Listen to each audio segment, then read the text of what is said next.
Hi, everyone.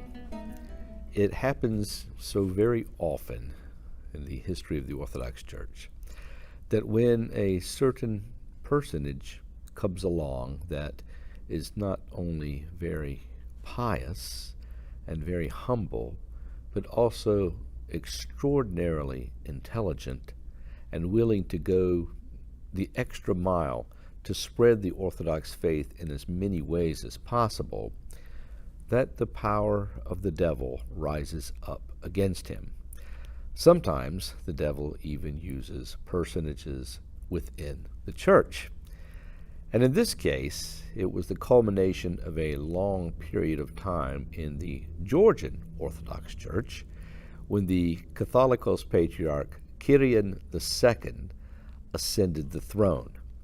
Now, Georgia, of course, is one of the absolute oldest churches in the world, evangelized initially by Saint Nino of Cappadocia, who came and did wondrous works, so much so that we consider her equal to the apostles.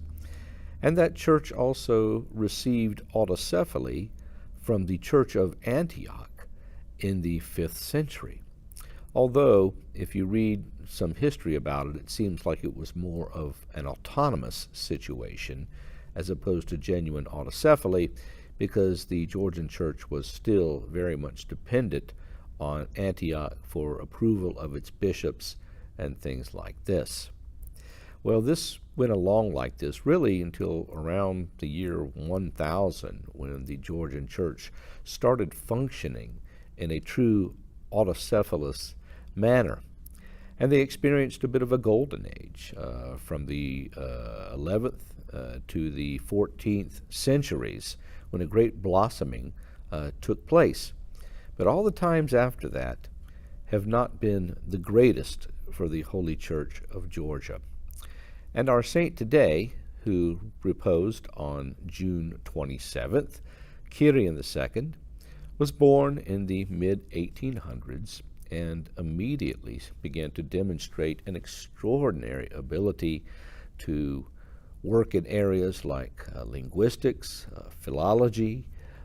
He did much in regards to the saints of Georgia, the history of Georgia, was very much interested in education and reform of the educational system, and doing absolutely all that he could to spread the Orthodox faith, and along with it the concomitant sense of learning and optimism into the people that he was working with.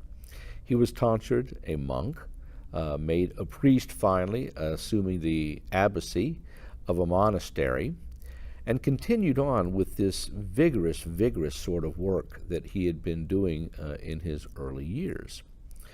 However, when the year before he was born, way back in 1811, happened, because Russia really was dominant in Georgia at that time and had taken over a lot of their land in the southern portion of the country. Because of this, the Russian church abolished the Patriarchate in 1811 and submitted the Georgian church to the same uncanonical synodal system that Peter the Great had established hundreds of years before. Things went along like this for quite a while, the Georgian church struggling to regain its own independence and its own say in matters ecclesiastical. And our saint today was someone who was very much involved in that whole effort.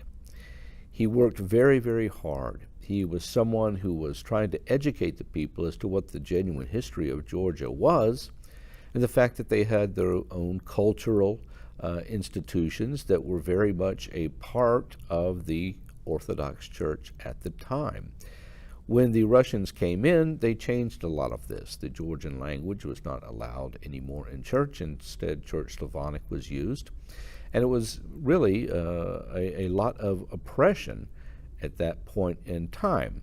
Now, we can't really judge the motives of those people that were in the Russian church that were trying to do this, but at the same time, the oppression was definitely something that was very, very real.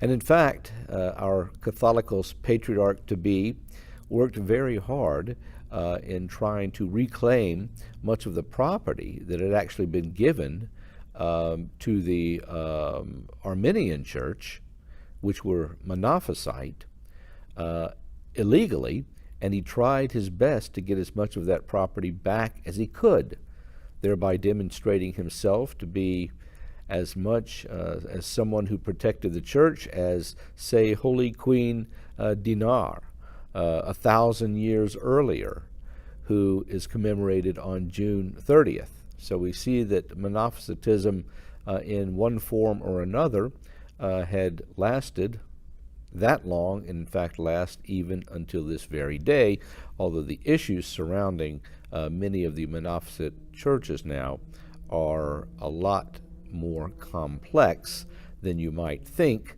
in terms of what certain Monophysite churches really do believe. But at any rate, our future Catholicos-Patriarchate worked very hard, very tirelessly, and did all that he could until finally, in the year 1917, that terribly, terribly fateful year for Russia, and that had a tsunami of shock waves that affected the rest of the world. At that point, they did declare their own autocephaly again as a restoration of autocephaly, and tried to reach out to other Orthodox churches to support them. Well, he was finally made Catholicos-Patriarch of Georgia during that year, but his reign did not last long. In fact, in 1918, on June 27th, he was found in the patriarchal apartments, murdered. And unfortunately, those responsible for the murder were never found. In fact, agents of repression against Georgia at that time were even suggesting that perhaps he had shot himself, which anyone who ever knew him knew was absolutely ridiculous, because the authorities had tried to keep him out of Georgia for many years, and when he was finally able to return, thousands of people greeted him as he was much, much beloved. Of course, the Georgian church struggled on in the early 20th century. In 1943, the Russian church actually recognized, for mainly political reasons, perhaps, the autocephaly of the Georgian church. And then it was either 1990 or 1991 that the Patriarchate of Constantinople formally recognized them as well. And of course, today they are considered one of the very important parts of the 14 autocephalous churches of the Orthodox Church. Around 95% of the people living in Georgia have a very positive impression of the church there, and that speaks volumes in and of itself, and they have been flourishing greatly since the early 1990s. However, if it was not for the efforts of Catholicos Patriarch Kirion II, who knows what the Georgian church would be like today.